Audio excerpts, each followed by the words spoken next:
السلام علیکم. کیا سمجھتے ہیں آپ کہ آج کا ٹاپک ہے کہ why تعویذ, why we are here, why you are interested in it? Actually, I was just interested in Sufism, and I learned later that you were doing the Ta'weez thing. So Okay.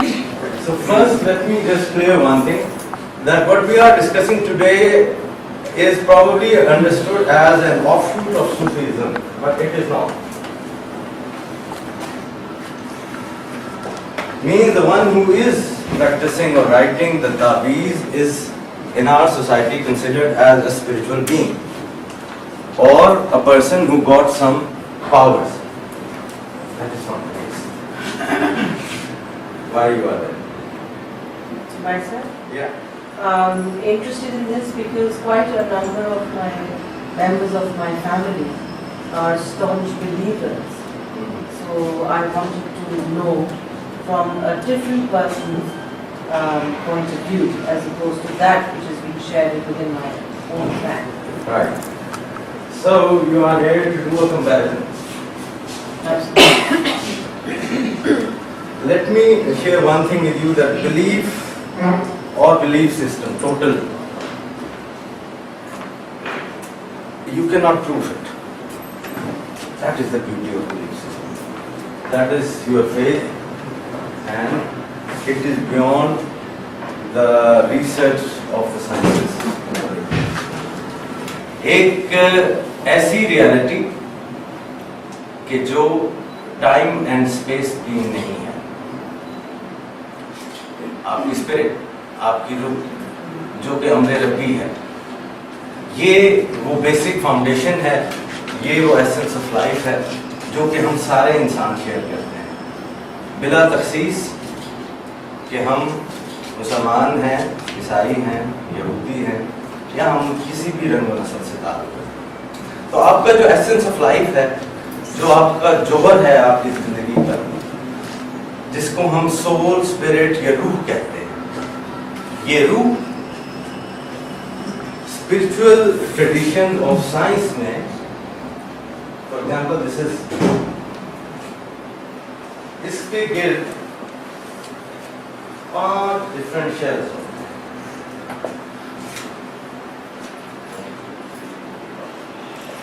The outermost shell is your physical shell. I'm horrible at spelling. آپ کا physical shell ہے جو grass shell ہے, جس کو آپ جسم بولتے ہیں. اس کے بعد جو دوسرا شیل ہے وہ ایک الیکٹرو میگنیٹک شیل ہے.